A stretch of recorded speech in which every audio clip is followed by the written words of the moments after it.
तो शिक्षक बोर्ड पे होने चाहिए, वो रोड पर दिखते हैं, स्टेट हो, सीटेट हो, बीटी की रात्रि प्रहरी, उनको भी कहा था कि 5,000 से ज़्यादा यानी कि वेतन में वृद्धि हो। जो बीएसएससी एग्ज़ाम रद्द करने की मांग की जा रही थी, सीजीएल 3 जो प्रश्न पत्र लीक हुआ था।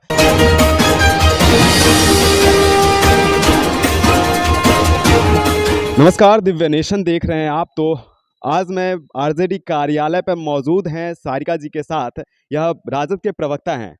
स्वागत है मैम आपका। जी, धन्यवाद आपका। आज सारिका जी के साथ चर्चा करेंगे राजनीति से लेकर रोजगार तक की।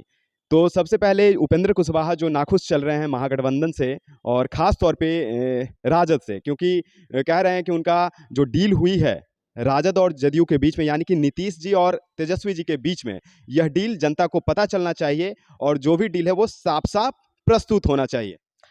बिल्कुल, उनका सही कहना है कि डील हुई है और डील जो हुई है ना, वो जनता के पक्ष में हुई है। डील हुई है बिहार के विकास की डील हुई है बेरोज़गारों को रोज़गार देने की डील हुई है जो स्वास्थ्य व्यवस्था बिहार में है, उसे दुरुस्त करने की शिक्षा में सुधार की और ये वो डील है, जो बिहार की जनता से सीधे जुड़ा हुआ डील है। तो मुझे लगता है, जानने के बाद उन्हें खुश होना चाहिए, ना कि दुखी होना चाहिए। अब वो दुखी क्यों है, ये सोचने वाली बात है। प्रश्न तो उनसे पूछना चाहिए कि आप दुखी क्यों हैं? अरे भाई, स्वार्थ की राजनीति करते रहिएगा तो दुःख तो होगा ना। आपको बिहार की जनता की चिंता नहीं है, आपको अपने स्वार्थ की राजनीति की चिंता है। तो आप राजनीति की रोटी सेकने के लिए दुखी हैं, तो दुखी रहिए। आपके दुखी से कोई लेना-देना नहीं है हमारा। हमारा काम और लक्ष्य, हमारा एजेंडा स्पष्ट है। बिहार के लिए विकास के कार्यों में प्रतिदिन हमारे नेता क्रमबद्ध, वचनबद्ध हैं और वो काम भी कर रहे हैं और अपने तमाम किए गए वादों को वो पूरा भी कर रहे हैं। यह जो नोक-झोंक है, इससे क्या लगता है महागठबंधन कमज़ोर हो रही है या और मज़बूत हो रही है? मतलब मुझे लगता ही नहीं उनकी नोक-झोंक का कोई असर भी होता है। मतलब कोई फ़र्क ही नहीं पड़ने वाला है। निश्चित रूप से कोई फ़र्क नहीं पड़ने वाला है। तो प्रधानमंत्री का चेहरा जो 2024 के लोकसभा चुनाव में नीतीश जी को अग्रसर की है, पूरे गठबंधन दल, वो कायम रहेगा? देखिए, वो शीर्ष नेतृत्व का निर्णय होगा। वो ऊपर हमारे बैठे हुए लोग हैं, वो निर्णय लेंगे कि कौन होगा चेहरा, किनको बनाया जाएगा, उस रूप में किनको है उनके रिप्रेज़ेंट करने वाली। मुझे लगता है कि ये इसका सही जवाब वही दे पाएँगे। अभी भी संशय का विषय है ये। ये मैं ऑथराइज़ नहीं हूँ इस विषय पे बोलने के लिए, क्योंकि देखिए हर एक गठबंधन और पार्टी के भी जो होते हैं ना, शीर्ष नेतृत्व में बैठे लोग होते हैं जो डिसीज़न लेते हैं। तो निश्चित रूप से जब वो डिसीज़न होगा वहाँ से, तो आपको पता चलेगा। बिहार में रोज़गार की बात होती है तो शिक्षक जो बोर्ड पे होने चाहिए, वो रोड पर दिखते हैं, स्टेट हो, सीटेट हो, बीटेट हो। और साथ-साथ तेजस्वी जी जब सरकार में नहीं थे, उस समय कह रहे थे कि शिक्षक जो शिक्षण संस्थान के जो संरक्षण करता हैं, यानी कि रात्रि प्रहरी, उनको भी कहा था कि 5,000 से ज़्यादा यानी कि वेतन में वृद्धि होगी। लेकिन अब तक उस तरह का कुछ देखा नहीं गया और वह पटना में धरना दिए थे गर्दनीबाग में, अब वह जिला स्तर धारणा पे मजबूर हो गए हैं। के लिए 7वीं चरण का जो है वो घोषणा हो चुका है। कैबिनेट में मुहर लगनी बाकी है। शिक्षा मंत्री जी ने हस्ताक्षर कर दिया है।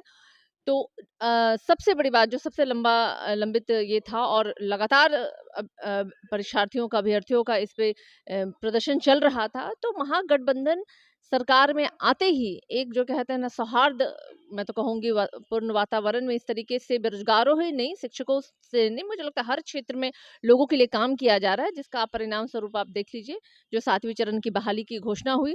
दूसरी बात, सिर्फ और सिर्फ शिक्षा विभाग में लगभग 3 लाख रोजगार निकाले जा रहे हैं। आप समझ लीजिए कि जो वादे उन्होंने किए थे 10 लाख, वो 10 लाख तो छोड़ दीजिए। 10 प्लस 10। महज़ अभी 6 महीने में हम सरकार में आए हैं और जिस तरीके से नियुक्ति की जा रही है, तो ये एक जो तमाम वादों को पूरा करने का जो है, तेजस्वी यादव जी ने जो वादे किए थे, वो लगातार वो पूरा भी कर रहे हैं।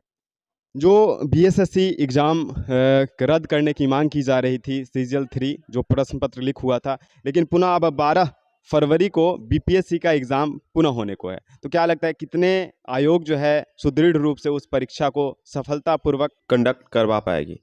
देखिए, जब अनियमितता बरती गई थी, कंप्लेन भी आया था, तो उसके अकॉर्डिंगली ये फैसला लिया गया और परीक्षा को कैंसिल भी किया गया और अब पुनः उस परीक्षा की तिथि की घोषणा हुई है। तो बिल्कुल मुस्तैदी से देखा जा रहा है, इस तरह की अनियमितता ना बरती जाए, इसको लेकर के अगर जरूरत पड़े तो परीक्षा कैंसिल भी की गई। तो और आगे भी इस तरीके की चीज़ों को ध्यान में रखा जाएगा, क्योंकि देखिए जो खुराफाती लोग हैं वो हर जगह हैं, वो करते हैं, लेकिन प्रशासन और सत्ता और हर विभाग के लोग सचेत हैं और ऐसी किसी भी परीक्षा में अनियमितता को बर्दाश्त नहीं की जाएगी। छपरा के मामले को किस तरह से देख रही है? देखिए, छपरा का मामला जो कुछ लोग हैं आपराधिक तत्व और ख़ास करके कुछ लोग जिनको बड़ी बेचैनी है सरकार से बाहर जा कर के, तो वो कुछ पेड एलिमेंट्स को बीच में घुसा करके दंगे करवा रहे हैं, जातीय उन्माद फैलाने की कोशिश कर रहे हैं। क्योंकि जो वहाँ के जो पीड़ित परिवार भी बोल रहे थे कि जो मॉब लिंचिंग जो बाज़ार में जिस तरीके से 50 बाइकर गैंग्स आए, वो कोई भी वहाँ के लोकल नहीं थे। तो भई वो कौन थे? बगल में प्रदेश है, यूपी पड़ता है। तो बॉर्डर पार करके कुछ लोग आए हैं, ये अंदेशा है वहाँ के लोगों का, वहाँ के लोकल लोगों का कहना है और वो वहाँ पे जातीय रंग देने की कोशिश। आखिर वो समूह कौन है? कई ऐसे सेनाओं का है जो उसमें नाम आ रहा है, जो उनके साथ हैं। तो इस तरीके से जब चीज़ें सामने आनी शुरू हो गई है, तो पता चल रहा है कि आखिर किनकी संलिप्तता है, चिन्हित किया जा रहा है, दंडित भी निश्चित रूप से किया जाएगा। पूरी पुलिस फ़ोर्स वहाँ तैनात है, प्रशासन अपनी काम कर रही है और मुझे लगता है कि लगभग कई लोगों की गिरफ्तारी भी हुई है, तो प्रशासन एकदम मुस्तैदी से काम कर रहा है। 3 लोगों की मृत्यु हो चुकी है। जी, जानकारी है मुझे, मृत्यु हो चुकी है। वो जातीय उन्माद फैलाने के क्रम में एक-दूसरे को मारने की कोशिश की। लेकिन देखिए, ये बहुत बड़ी बात है कि आँख के बदले आँख लेने से पूरी दुनिया, ब्रह्मांड जो है ना, अंधों से भर जाएगी। तो वो नियम नहीं है। पुलिस है, कानून है, कोर्ट है, कचहरी है और हम सब संविधान से जुड़े हुए लोग हैं। तो लोगों को ज़रूर है कि ये ध्यान रखना चाहिए और संयम में रहना चाहिए कि कोई की किसी के भी ऐसे आपराधिक तत्व जो आपके बीच में आके आपको भड़काने की कोशिश कर रहे हैं, तो आप भड़के ना, संयम से काम लें और निश्चित रूप से जो भी हुआ है दुखद है। और जो लोग पकड़े गए हैं और भी लोगों को पकड़ा जा रहा है और न्याय मिलेगा। तो हमारे साथ मौजूद थी आरजेडी प्रवक्ता सारिका पासवान जी, जिन्होंने हर एक मुद्दों पे प्रश्न का बारीकी से जवाब दिया। ऐसे ही तमाम अपडेट पाने के लिए आप दिव्य नेशन के साथ जुड़े रहें। जय हिंद।